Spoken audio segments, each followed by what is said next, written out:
তোমরা সকলে কেমন আছো? আশা করি সকলে ভালো আছো।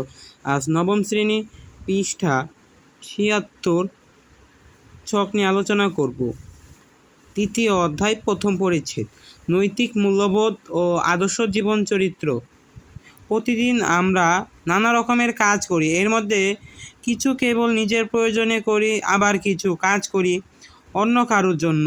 আমরা যে কাজগুলো অন্য কাউকে আনন্দিত করে বা অন্যের উপকার, সেগুলো আমার ভালো কাজ বলতে পারি।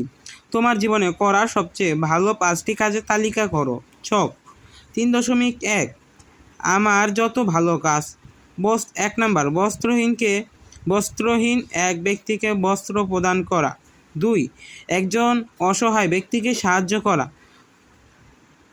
3, ক্ষুধার্ত ব্যক্তির সেবা করা। 4, পিপাসায় তৃষ্ণার্ত মানুষদের জল খাওয়ানো। 5, অন্যায়ের প্রতিবাদের মাধ্যমে সৎ ব্যক্তিকে সাহায্য করা। তোমরা যদি আমার চ্যানেল নতুন হয়ে থাকো তাহলে সাবস্ক্রাইব করে আমার পাশে থাকবে। ধন্যবাদ।